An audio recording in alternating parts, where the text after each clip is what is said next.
Morning student, today we will discuss our second chapter of biology, that is biological classification. आज हम chapter 2 का study करेंगे, biological classification.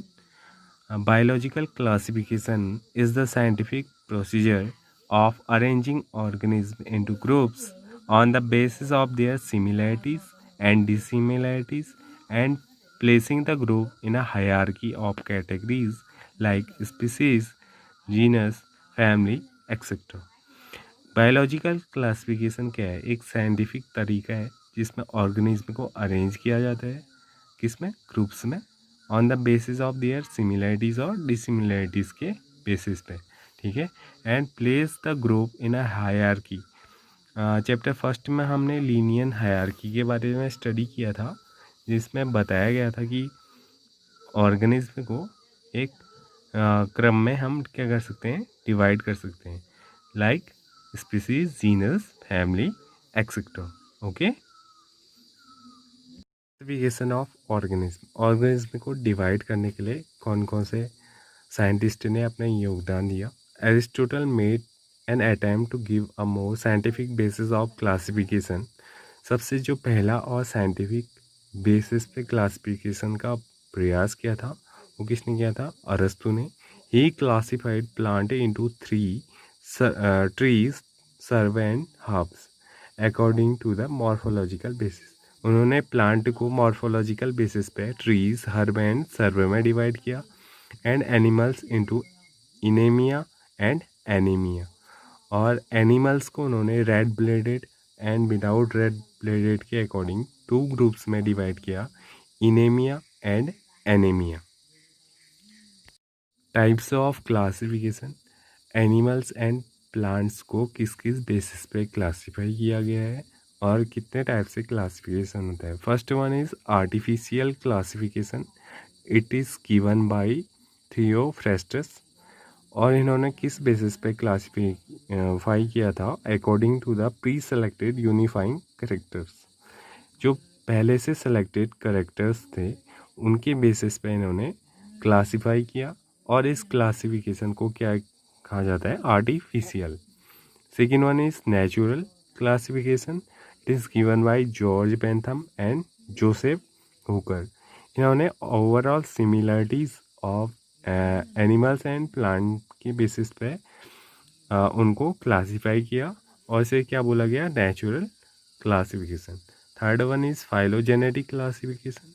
It is given by Engler and Brental, and it is on the basis of evolutionary and genetic relation. विकासात्मक और जो उनके genic relation थे उस बेसिस पे उन्होंने क्लासिफाई किया, और इसको क्या बोला गया? Phylogenetic classification. एरिस्टोटल के बाद जो फर्स्ट अटेम्प्ट हुआ in the field of classification, it is given by Linnaeus in 1735. In his book Systema Naturae, he classified organisms into 2 kingdoms, that are plant and animal. Okay, 2 kingdom classification किसने दिया?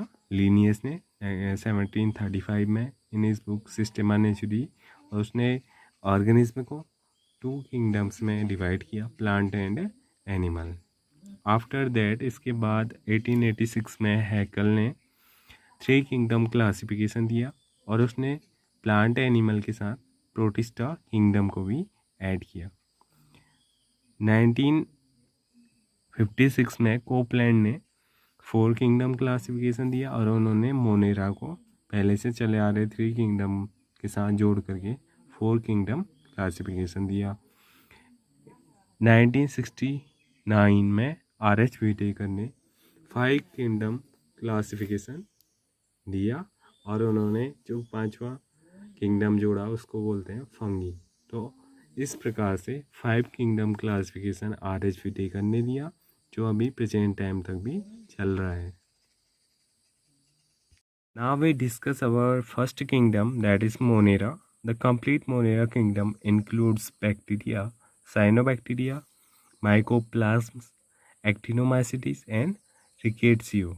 ठीक है, इसके अंदर जो जो चीज़ें हैं जो इंक्लूड होते हैं वो बैक्टीरिया, साइनोबैक्टीरिया, माइकोप्लाज्मा, एक्टिनोमाइसीटीज एंड रिकेट्सियो।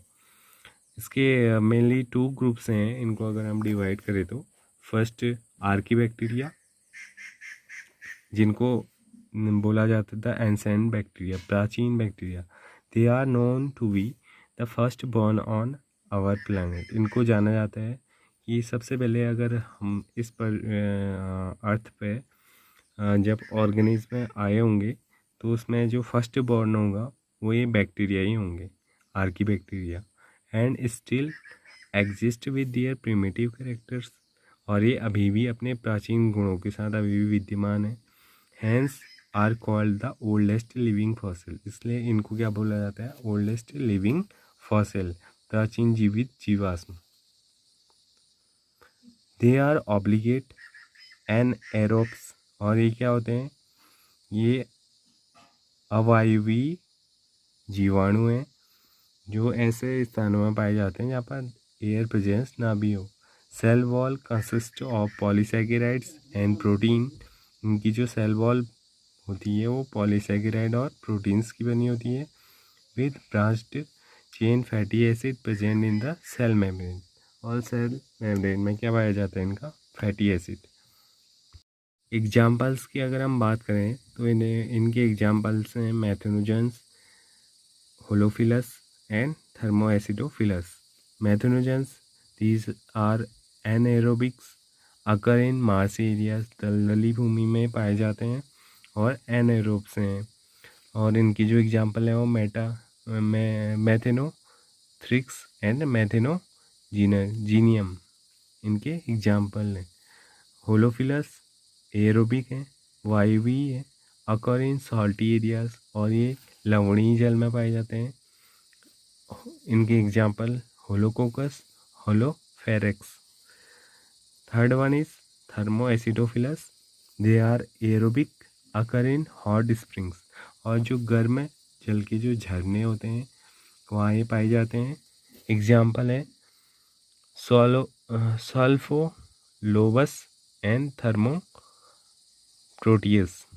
सल्फोलोबस और थर्मोप्रोटियस इसके एग्जाम्पल हैं। हॉट स्प्रिंग ऐसे एरिया जहाँ पर सल्फर ज़्यादा अमाउंट में पाया जाता है। और ये कैसे बैक्टीरिया है? Aerobic bacterias. Proof of Monera kingdom is eubacteria.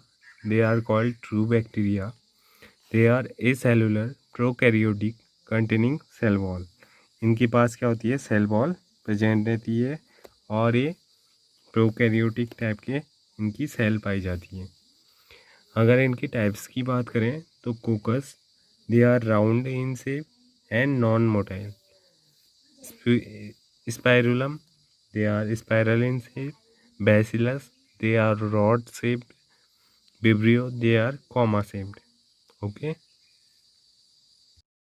Kingdom Monera का बहुत ज़्यादा इकोनॉमिक इम्पोर्टेंस भी है। कुछ प्रोडक्ट और उनके सोर्सेज की बात करते हैं, जैसे एसिटिक एसिड एसिटोबैक्टर एसिडी से मिलता है। एसीटोन कोलेस्ट्रीडियम एसिटोब्यूटी लीसियम से। विटामिन बी कोलेस्ट्रीडियम एसिटोब्यूटी लीसियम से मिलता है। मिल्क प्रोडक्ट के लिए वेरियोस लैक्टोबैसिलस। मीथेन मैथेनोबैसिलस से मिलता है। इसके अलावा भी कुछ एंटीबॉडीज़ और उनके सोर्स के बारे में स्टडी करते हैं, जैसे जर्मीसिडीन मिलता है हमें बैसिलस ब्रीविस से। कैरिक्सिन एक एंटीबॉडीज है जो मिलता है बैसिलस कैरियस से। पॉलीमिक्सिन मिलता है बैसिलस पॉलीमिक्सिया से। टेट्रामाइसिन स्ट्रेप्टोकोकस रिमोसियस से मिलता है।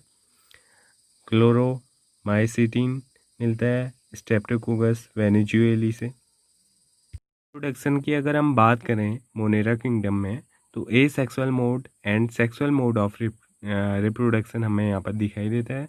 Asexual mode of reproduction by fission, budding and spore formation से होता है, and sexual mode of reproduction transformation, transduction and conjugation से दिखाई देता है।